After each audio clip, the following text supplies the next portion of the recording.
Selamat pagi Bu Ner. Selamat pagi, Bu. Apa kabar? Baik, Ya, puji Tuhan. Jadi itu hari ini kita mau pra-observasi dulu, mau sedikit ngobrol nih, nanti mau observasi, mau supervisi.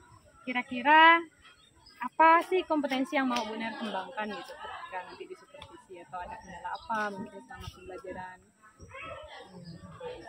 Pembelajaran yang paling agak susah adalah penalaran siswa dalam jadi iya, kurang daya nalarnya. Daya nalar siswa ya Bu Ner. Jadi kompetensi yang pengen dikembangkan ini kira-kira bagaimana mengembangkan penalaran siswa tadi, yang meningkatkannya gitu ya. Nah, jadi kalau kira-kira nanti yang paling ingin saya amati lah ketika Bu Ner nanti di dalam kelas ini saat observasi, apa ada nggak? Yang paling itu sih nanti anak-anak kan dibagi kelompok, setiap itu bisa membaca dan menulis apa yang kita baca, dalami dalam materi. Mereka maju ke depan itu ya, jadi di situ yang pengen dilihat ya. Harapannya apa bagi Bu Ner dari observasi ini? Nanti ya anak-anak semakin lebih baik lah dalam pola pendidikannya, dalam Ada peningkatannya ya, berarti indikatornya nanti dilihat dari mana Bu Ner? Pencapaiannya gitu. Dari kemampuannya bisa maju tadi ya Bu Ner. Oke, kalau mereka bisa saat maju ke depan berarti mereka sudah meningkat nih penalarannya saat proses pembelajaran begitu. Jadi demikian tuh percakapan kita untuk pra-observasinya Bu Ner. Nanti kita lanjutkan lagi. Di sini kita observasi, terus kita ngobrol lagi setelah observasi, pasca observasi. Terima kasih banyak waktunya Bu Ner. Masih semangat belajarnya? Masih. Baik ya. Dulu siapa yang bicara dia tadi? Tidak tahu. Hadir semua. Ya, baik. Hadir semua. Pada minggu yang lalu ya, kita sudah membahas tentang potensi dari sumber daya alam. Ya. Masih ingat ada berapa sumber daya alam yang kita amati atau yang dikelola dari kemarin? Ada berapa? Ada. Sumber daya alam itu kan terbagi menjadi dua. Ada sumber daya alam yang diperbarui dan sumber daya alam yang tidak diperbarui ya. Oke, perubahan dari sumber daya alam kemarin juga ada dibagi menjadi 3. Masih juga kelompok kan? Ada sumber daya alam hutan, sumber daya alam tambang, dan sumber daya alam kemaritiman ya. Oke, potensi ya dari sumber daya alam ini berkaitan dengan materi kita hari ini ya, tentang aktivitas kegiatan ekonomi. Kenapa berkaitan ya? Karena ya aktivitas dari kegiatan ekonomi ini ya, nanti kegiatan ini yang mengelola dari sumber daya alamnya ya. Bukunya terkait halaman 18. Aktivitas kegiatan ekonomi ya.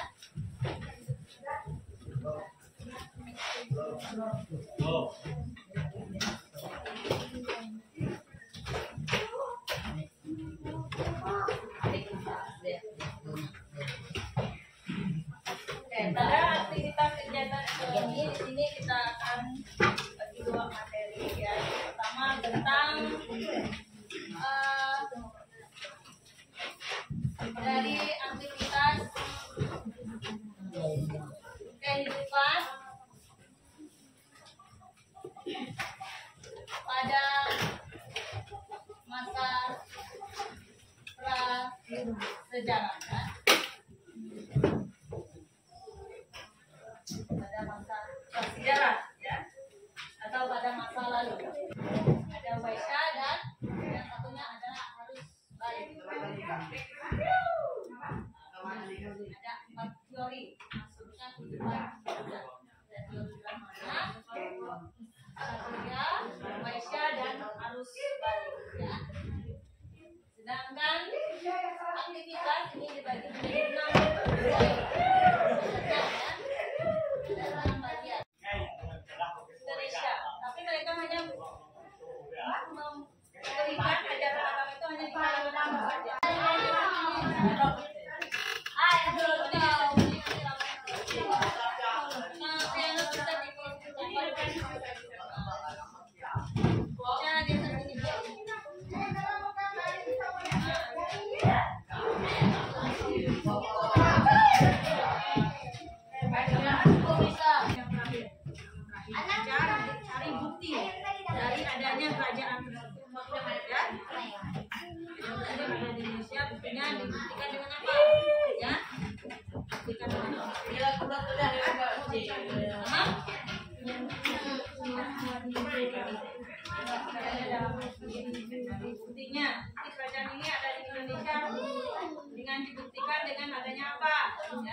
Tadi nomor 1 ya, itu menyebutkan teori dari aktivitas kehidupan Buddha ya.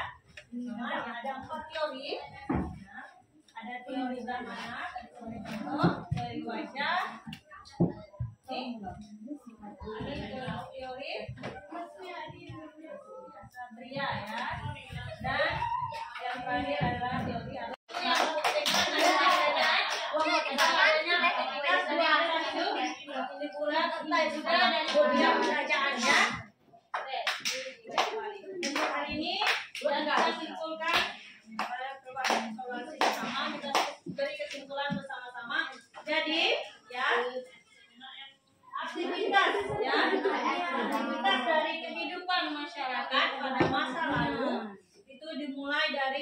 kerajaan apa? Hindu Buddha. Dan nanti akan kita bahas selanjutnya adalah kerajaan di Islam ya. Oke, teori masuknya atau aktivitas dari kehidupan Hindu Buddha itu ada 4 ya.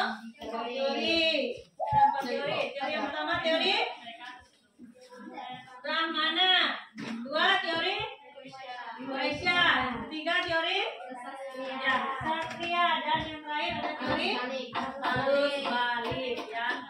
Itu teori dari Hindu Buddha. Kemudian ada aktivitas kehidupan masyarakat masa Hindu Buddha. Itu ada 6 kerajaan. Yang pertama kerajaannya apa? Kerajaan apa? Kerajaan Kutai. Yang kedua Tarumanegara. Yang ketiga kerajaan Sriwijaya. Keempat kerajaan Mataram kuno. Ya, kerajaan Mataram kuno. Dan yang kelima Singasari. Kerajaan Majapahit. Jadi itu aktivitas jadi pada masa Hindu Buddha.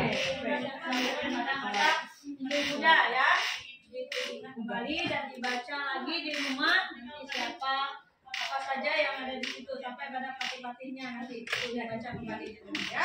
Oke, untuk hari ini materi tentang aktivitas kehidupan Hindu Buddha bisa dipahami? Bisa.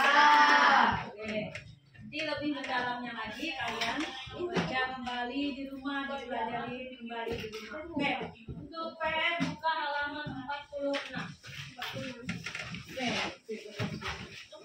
Kalian kerjakan rumah halaman 46. Kerjakan yang nomor 1 dan nomor 2. Ya, mari berlatih nomor 1 dan nomor 2. Siap, Bu. Pelajaran UTS. 1 dan nomor 2. Sekarang silakan kembali ke tempat duduk. Oke, itu kalian belahan ini. Sekarang kalian boleh di selamat siang. Selamat siang Bu Neri.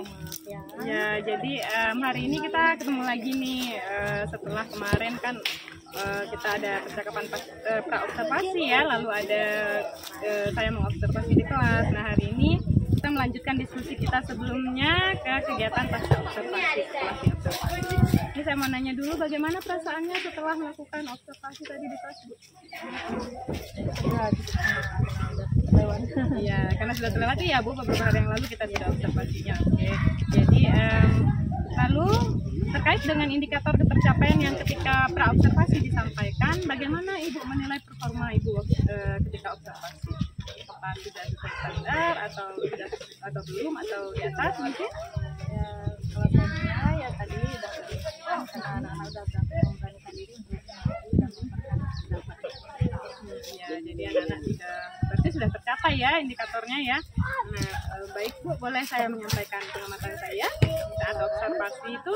Jadi kalau dari pengamatan saya nih Bu, apa yang Ibu lakukan ketika observasi itu menurut saya sudah melewati indikator yang ingin kita capai, jadi sudah di atas itu gitu. Jadi Ibu sudah sangat baik sekali ketika praktek mengajar di kelas ketika itu. Jadi bagaimana nih perasaan Ibu mengetahui ini?